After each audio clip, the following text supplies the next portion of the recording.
Welcome to the RiverTree Church podcast. We are a church family committed to sharing the life and love of Jesus. To connect with us, go to rivertree.online. So if we've not met before, my name's Dan. I'm the senior leader here, and it's a privilege to have you with us. If you're a visitor, you're very welcome. At the end, there's a visitor area at the back. Please go there. Please make yourself known. If you go there, you can jump the tea and coffee queue as well. We'd love to get to know you more. We are in a teaching series called What's in a Name? And this is quite simply because... Do you need to reboot the Mac, Paul? I hate when it does that. Turn it off and on again, it'll be fine. It's all right, my slides aren't that important for the first bit. A bit more fluff. We're in it. It's quite simply because 3 weeks ago we changed our collective name from Community Church to RiverTree Church.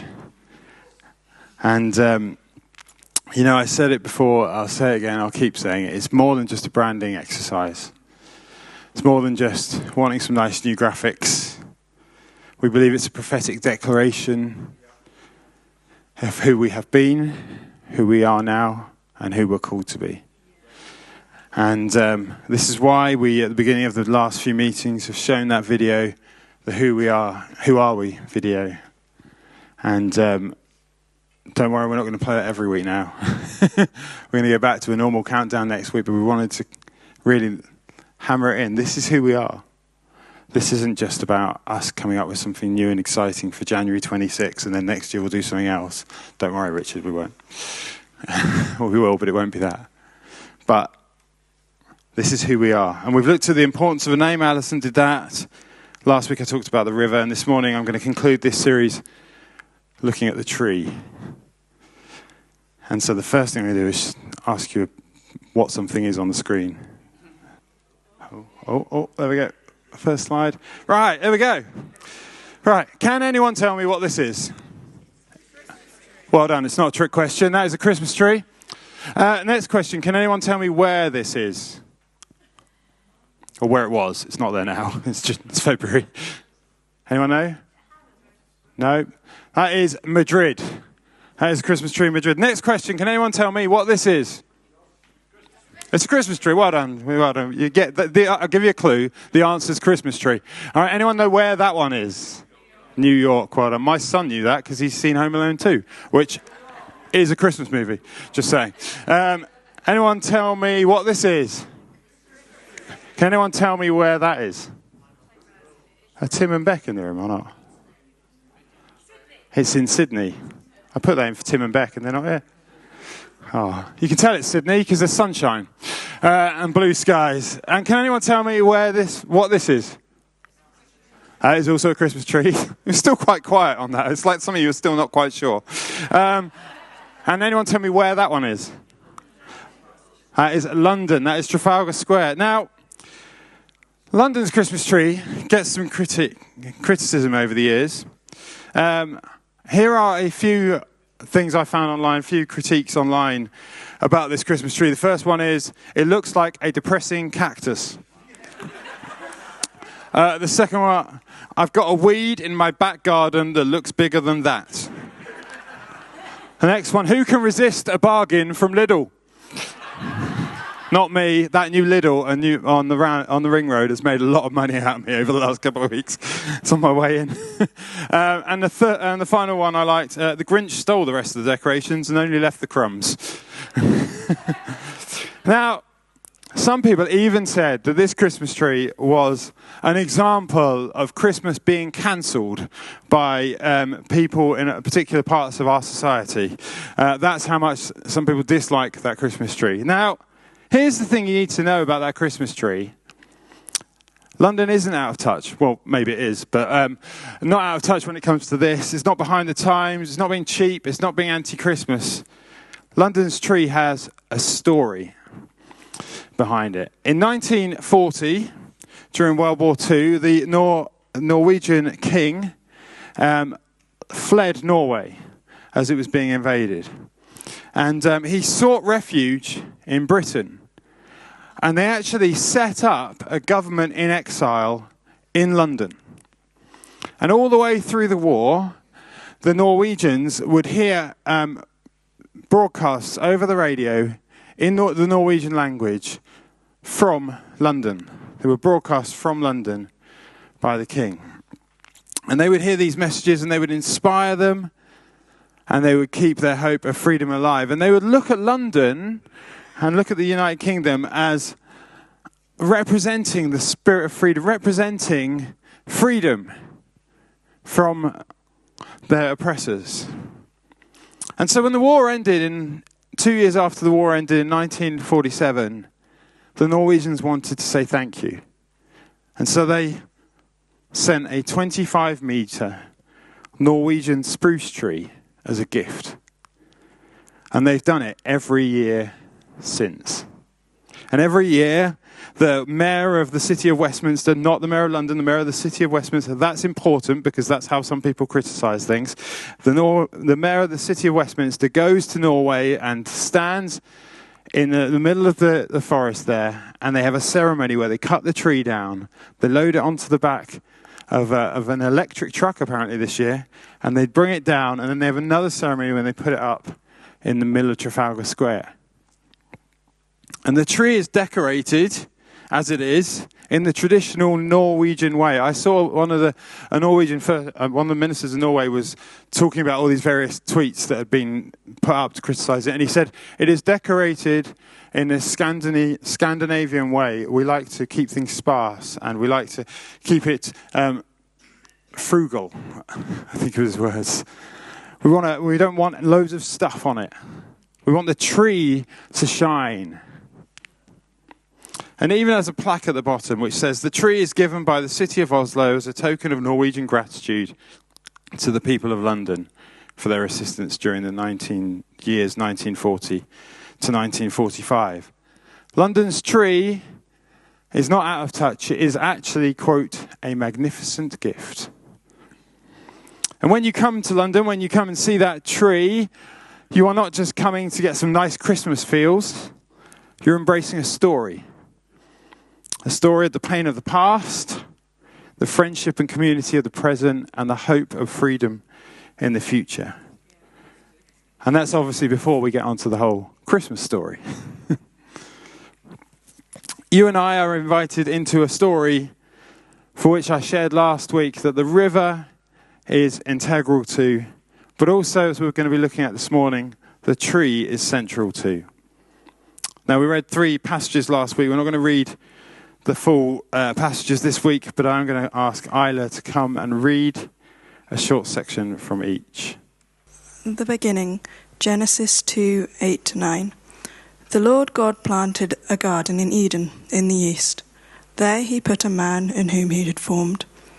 And out of the ground the Lord God made to spring up every tree that is pleasant to the sight and good for food. The tree of life was in the midst of the garden, and the tree of knowledge of good and evil. Then in the middle, Ezekiel 47:12-13. On the banks, on both sides of the river, there will grow all kinds of trees for food. Their leaves will not wither, nor their fruits fail. But they will bear fresh fruit every month, because the water for them flows from the sanctuary. Their fruits will be for food, and their leaves for healing. And then finally at the end, Revelations 22:1-2. Then the angel showed me the river of the water of life, bright as crystal, flowing from the throne of God and the Lamb through the middle of the streets of the city. Also on either side of the river, the trees of life, with its 12 kinds of fruit, yield its fruit each month. The leaves of the tree were the healing of the nations. So, in the beginning, there's a tree planted in the garden. In fact, there's 2 trees, but we'll come back to that in a moment. The one we're going to focus on this morning is the tree of life, right in the middle of the garden. Everything centered around that tree right in the middle.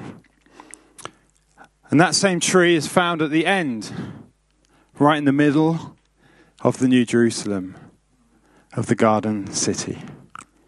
So what's going on here? Why is the tree so important? Should we put a tree in the middle of this room? Richard shaking his head. I can actually safely say no, because I have experience of this. When I used to work in live events, I did a job down in South Africa, and we were on the plane on the way down there, and we got a message to say that the marquee they were putting up couldn't be put up in the way that they'd originally planned. And the reason was because the tree, which we were told would be removed, was not. And so when I turned up, I was at the back, like where Andy is right now, behind my sound desk. The stage was up here, and right in the middle of the marquee was a tree. You have any idea how hard it is to mix something you can't see? The person's got the microphone. Oh, maybe. So I don't recommend it. I did try and find a picture, but I showed Richard, but the only one I could find was quite dark. But yeah, I don't recommend it. So we're not going to be doing that. We might put a nice picture up somewhere at some point. I think the children are working on a picture of a river and a tree over the last couple of weeks. So we're going to try and find somewhere to put that up. But just like the river, the tree is a picture for us. It's an illustration. And what I want to suggest this morning that there are three other things we find in that picture are this: community, fruitfulness, and the kingdom. We are called to be a wonderful community that is overflowing with fruit that reveals the kingdom to all around us, as I said at the beginning. And it's actually from that place of kingdom that I want to start this morning. See, in the middle of the Garden of Eden, as I said, is this beautiful tree of life, the source of everything. But we read, didn't we, it's in that scripture, that there are multiple trees in that garden. There were many trees and many different plants. You know, I like to think there was everything from like massive, huge sequoia trees and big oak trees right down to the daintiest of little flowers. There was everything in that garden. And there's nothing bad about any of them. It says in Genesis 2, God says to Adam, "You may surely eat of every tree of the garden." Go and eat. Go and eat of everything, he says. But then he says this: "Of the tree of the knowledge of good and evil, you shall not eat. For in the day that you eat of it, you shall surely die." Now I want you to notice this. Do you see what God says? He doesn't say the fruit of that tree is really bad and it will cause you to die. He doesn't say the fruit of that tree is poisonous. But he does say, if you eat of it on that day, you'll die. There's a difference. What that tree represents is not an unkind trick by God. You know, I think some people question when we talk about Genesis 3, they say, why would, it's a trick. Why would God put that thing in the garden just to trick them? I don't see it that way. I see it actually as God extending his hand of grace. It's his grace and his desire to have a people who freely love him and freely follow him, who have chosen to be his people, have chosen to be obedient to him. That tree is there. It's a call to choose the way of hope, the way of obedience, the way of trust, which of course we know Adam and Eve turned down, don't they? They eat of the tree of the knowledge of good and evil, and the knock-on effect is that God banishes them from the garden. Why does he banish them? To get them away from the tree of life. This is what it says in Genesis 3:22. The Lord said, "Behold, the man has become like one of us in knowing good and evil. Now, lest he reach out his hand and take also of the tree of life and live forever." God knew that disobedience, selfishness, a lack of trust were not compatible with life. That they would actually only lead to greater destruction, which we see in our world, don't we? And so he prevents Adam from getting to the tree of life. He says, you can't live forever in that way. It'll all go wrong. And the story that God has been writing ever since Genesis, is one of redemption. It's one of calling people back to him, calling people to trust him, calling us to turn from our own selfishness, our own arrogance, that we might know a better way, and to be a part of something bigger, the kingdom. And here's the thing about a kingdom. It has to be centered around a king. It's called a kingdom. Clues in the name. And this kingdom's king is described in Isaiah 11 verses 1 to 2. It says, "There shall come forth a shoot from the stump of Jesse, and a branch from his fruit." I'll start that again. "There shall come forth a shoot from the stump of Jesse, and a branch from his roots shall bear fruit. And the Spirit of the Lord shall rest upon him, the Spirit of wisdom and understanding, the Spirit of counsel and might, the Spirit of knowledge and the fear of the Lord." Jesus, of the royal line. If you don't know, Jesse was the father of David, King David. The royal line that looked finished.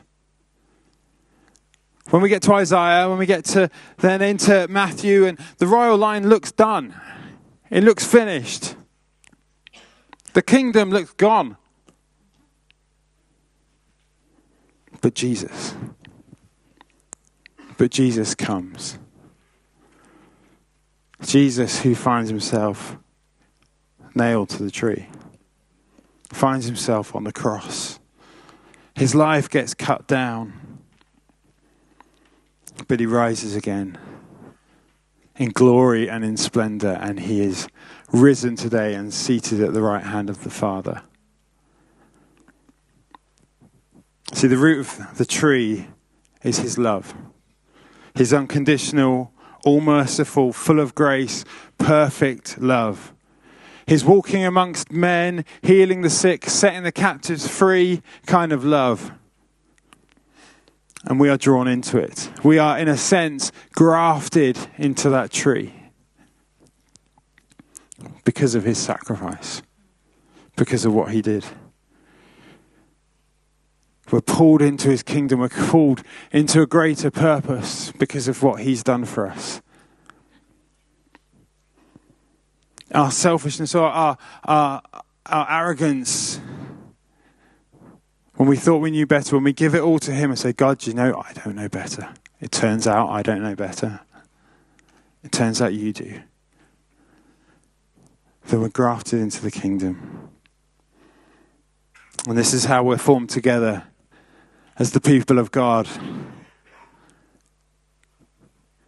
The people of God represented by that city in Revelation with the tree of life at the middle of it.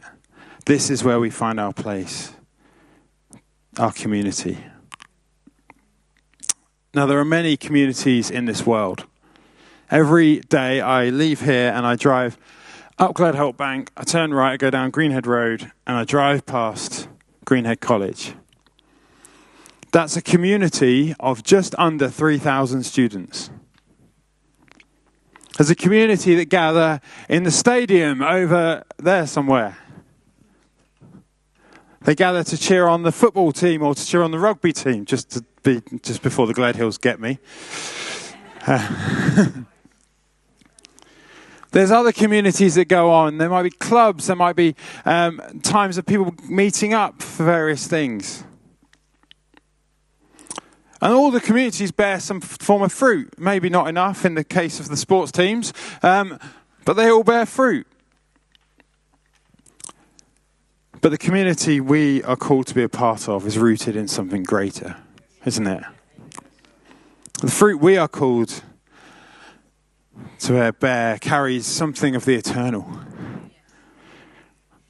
We're called to be a kingdom community that bear kingdom fruit. Matthew 13, Jesus gives this image of the kingdom. And he's talking in a parable, which is very much his way.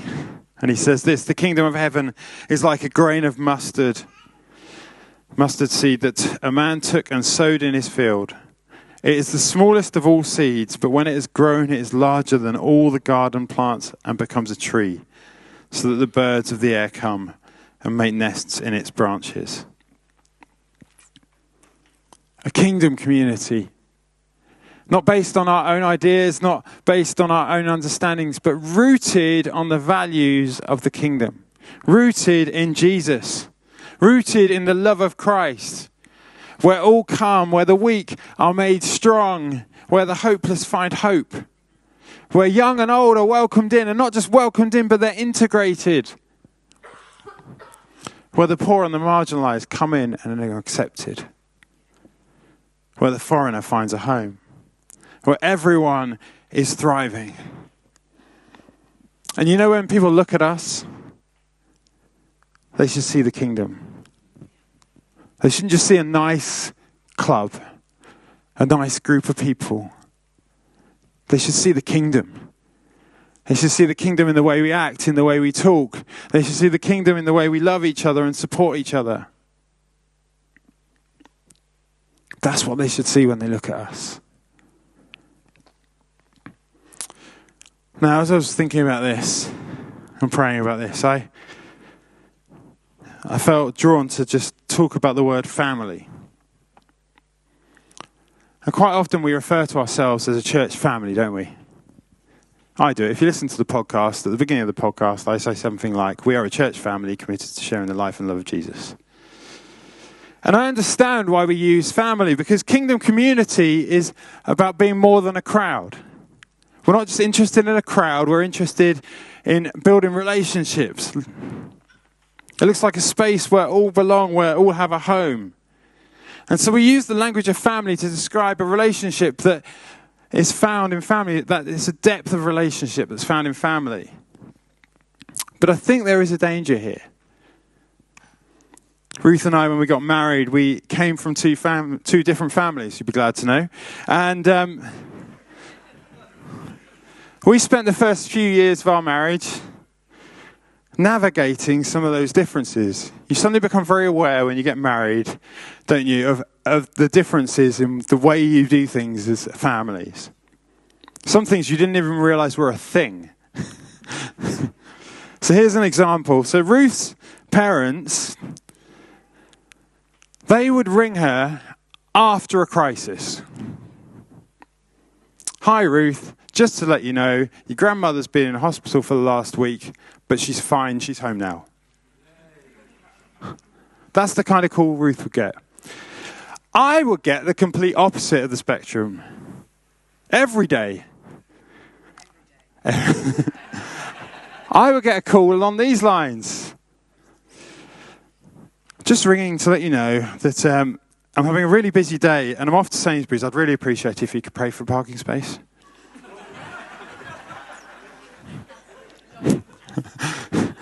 Now, there is a slight exaggeration there, but you can imagine the difference this in expectation this provides for us. In Ruth's head, my family call me way too much, and they don't love me enough to leave me alone. In my head, her family don't call her anywhere near as much, and they don't love her enough to call her when they should do. And so we end up in this friction. What's the right amount of times to be calling people?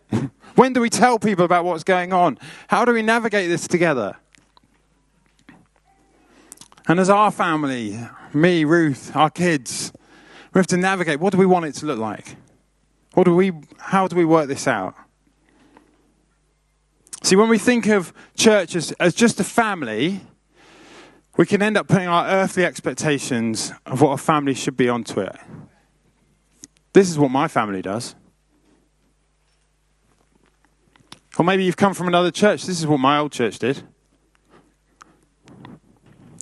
That can limit what God can do. You know, it becomes about us. It can become about our needs being met, our desires being fulfilled. Now, don't get me wrong. My hope is that if you call this place home, that your needs are met. That your needs are met in this community. But how those needs are met is crucial. A couple of years, I had a conversation with a friend. You won't know him, so don't try and put this on someone you might know that I know. But this friend had grown up in church. He'd been a part of a church for a long time, and then he moved away for a season. And then he came back. He came back to the original church. And about 6 months after coming back, he decided he'd had enough. And he gave up on church. And then he gave up on faith. And I found myself having a conversation with him saying, what's gone on? Tell me what's gone on. And he said, I wasn't seen by the church. I thought, that's weird. You weren't seen by the church? There's 400 people in his church. What do you mean you weren't seen? And as the conversation went on, it transpired that this was the issue. The senior leader hadn't been to talk to him. That was the issue. Here's the thing. The church is 400 people. Loads of other people have been to welcome him back. They'd been to see him around his house. They provided meals for him and his family when they'd been going through a hard time. He joined a small group and they were getting to know other people. He'd been welcomed in by other members of the leadership team, but the fact the senior leader hadn't said hello was the tipping point. That was what caused him to leave the church. Now, when I go back to my parents, I quite like the fact my dad comes and says hello. But in our family, in our slightly extended family, there's only 10 of us. So he's only got to get to 9 people. But if our family was 100, 150, 200 people, it would be unreasonable for me to expect him to come to the front door every time I walk in it. See, my friend had a small family mentality and he'd put that onto the church. Now, I don't say that in judgment. There's always more behind these stories. But I do say this as a warning. Listen, I don't say it because I don't want to talk to you. This isn't my way of getting quiet. I have an office over there and a key. I definitely do. But I say it as a warning. God has called us to be a kingdom community. In Ezekiel 47, there were many trees, many diverse fish in the river. This speaks to me of great community diversity, different viewpoints. And our job as the leaders of this church is not to make sure that each of us gets what we want, that we all get our preferences met. Our job is to work to ensure that we all become more like Jesus. That's my role. That today, when you leave this place, you're a little bit more like Jesus. And that I've equipped you to be a little bit more like Jesus in the week. And then that happens in the way we live and in the way we think, that we all become kingdom ambassadors. And what a beautiful community that will create, where our needs and our desires are met. Can I give you an example? A couple of weeks ago, someone, at the end of the meeting, someone said, can I show you something? And I said, yeah, go for it. And they pulled out an envelope. And in this envelope was a card. And in this card was a little note and some cash. They were blown away. Someone had just walked up to them and given them this. Now, as the church leader here, I can facilitate us giving finances. If someone comes to me and says, there's a need I'm aware of in the community, I can facilitate that. We can discuss it as a team. I can ask Richard to make the payment in the bank account. It can all happen. And we do it sometimes, and that's right, and that's proper that we do that sometimes. But let me tell you, the joy on that person's face when they realized that not only had someone seen them, but that someone had then acted in generosity to them was extraordinary. It was beautiful. It was worth more than a handout from an organization. See, a kingdom community demonstrates kindness and generosity, both in the places, in this place here, and in the spaces and places you find yourselves daily. If God's calling you to demonstrate his kingdom, what it means to be part of a kingdom community in your workplace, do it. You'll blow people away. That's kingdom fruitfulness. The tree found in Ezekiel bears fresh fruit each month, and it never fails. The tree in Revelation yields fruit every month. We are called to be fruitful. I love the way it doesn't describe the fruit. It doesn't say whether they're strawberries or oranges. I think it's because kingdom fruit looks different to our expectations. When I was walking over the summer, I saw blackberries everywhere. I shared this on Vision Sundays. Everywhere. I was dreaming about blackberries. But what I noticed was that some of the blackberries were big and juicy and beautiful and tasted amazing. Others were scrawny little shriveled things. I noticed in one particular place where I walked that on the left-hand side, they were beautiful, and on the right-hand side, they weren't. See, the left-hand side was the side that got the sun. And I felt God say to me, there's life everywhere, but it flourishes where the sun is. I know that's spelled differently, but that's what God said. See, the trees we're talking about are planted by the river. They're planted in the presence of God. And when we're planted in the right place, we can't help but bear fruit, can we? Over the years, we have seen some beautiful fruit in this place. New life, healings, provision, lives turned around. But this is a season for more and more. In recent days, I've been reminded of a word that I first heard at Wildfires in 2023. It's a festival on the South Coast. And then at the Pioneer Leaders, we're part of a network of churches called Pioneer. We had a conference in 2024. And I've mentioned it here before. We are moving from a season of scarcity to a season of abundance.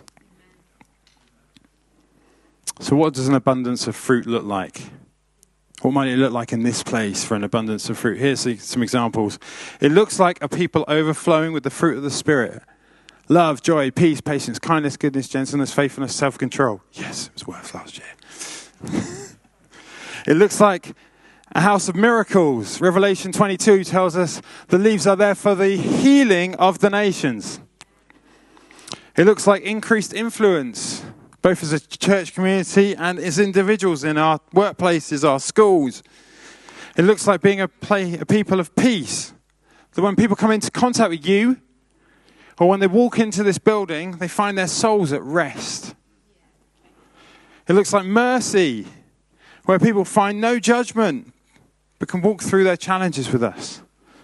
It looks like success and favor on the programs God gives us to run in our community. Here's a couple of examples. Parents encouraged and strengthened just by coming to Melody Makers and getting a hot cup of tea and some toast. Do you know the joy there is of seeing parents who are able to just sit and have a cup of tea? A tired mum who's hasn't slept all night and she comes into this place and she just sits with this big smile and a cup of tea and a toasted tea cake. It's beautiful. It looks like men finding a place to belong at our menology group that we run. Or it looks like people finding work through programs like Wellness Works that we're running at the moment. It looks like a place of freedom where chains are being thrown down. Not just for a moment, not just because we want to tick a box, but for a lifetime, that people can live in freedom. It looks like salvation in the house every week.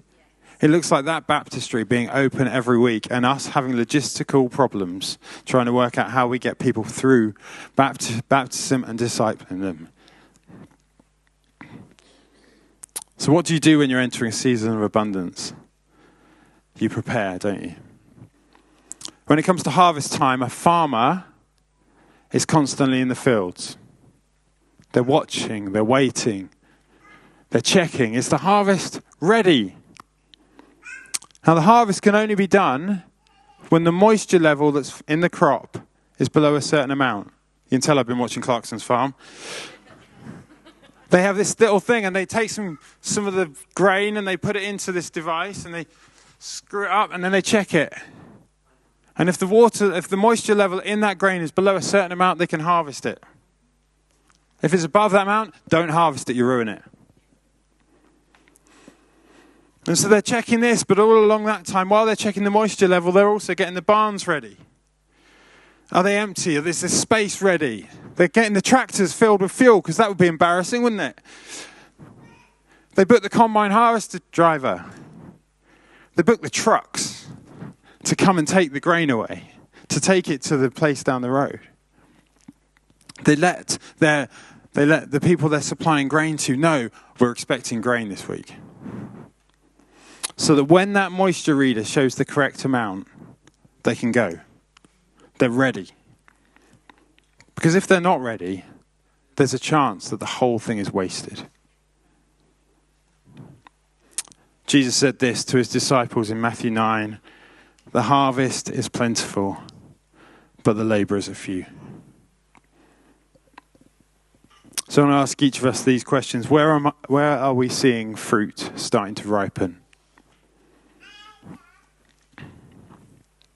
And what might it take for us to get ready? This is a whole community thing. It's not down to the ones and twos. It's not down to the leadership to do it. If we're believing God for a move, for many people to come, each of us is going to have to be a disciple-making disciple. And it's not confined, as I've said, to this building. Abundance is coming to wherever you find yourself. I want to read a story. I'm going to ask Marcus and Mark to come back up and just get themselves ready. I'm going to read a story that I read this week. This is a member of our community. This is a testimony of something that's happened in their workplace. This is a sign of abundance. They said this. Just let me have some water. A colleague casually mentioned that her spouse had been diagnosed with both bowel cancer and breast cancer, and that the medical reports were not encouraging. As she spoke, compassion rose strongly in my heart. We had never shared such a personal moment before. She said she needed to be strong for her partner during what she described as a very difficult season. I felt led to pray, says this person, but I hesitated. She had never attended any church, and in fact, she believed that God had lost control of the world because of all the chaos around us. Still, I gently asked, "Can I pray for you?" Her response surprised me. She said, "Yes, I'm open to any solution I can get." So I prayed simply. I asked God to prove himself in her family and for her partner to come out clean. Then with faith, I said to her, "You will come back and tell me the result was good." That's expectation of abundance, isn't it? It wasn't a long or complicated prayer, but I knew the God I was speaking to, the one who can turn anything around. Yesterday, she came back to me and said, "Do you remember our discussion?" And at that moment, it hit me. I had prayed for her. She went on to explain that they had gone for a review, more tests were done, and there was no trace of any breast cancer. I literally fell to the floor and worshipped Jesus. She said the doctor was so confused that he asked them to see a consultant before raising any hopes. They did, and the consultant confirmed it. He was clean of breast cancer. Then she said something that moved me deeply. She said, "I thought about you in that moment, and I remembered you prayed." I immediately responded, "No, not me. I just believe in someone who can do it." And I asked him to do it for you. I then asked about the bowel cancer, and she said they were going for another review. So I asked her plainly, "If Jesus heals him completely, will you serve him?" And her answer was simple and sincere, "Yes." That is a story of abundance, of miracles in our workplaces. But what I love about that story is like the abundance is here, the fruit's here, and I'm going to believe God for more. You've done this, God. I trust you. I'm going to believe you for that, and I'm going to believe you that they will come to know you as well. You know, we are a people rooted in Christ, planted in his presence, reflecting his kingdom in this beautiful community that we have here. And there's abundance of fruit coming. So how will we handle it, church? Let's start to play. So here's my heart for us as a church in this moment as we move into everything God has called us to be as RiverTree. There's an invitation into a story that's bigger than each of us. It's the story of the kingdom. And all it takes is to lift our eyes, expand our vision. As I was preparing this, I was reminded God has told us we'd be a resource church.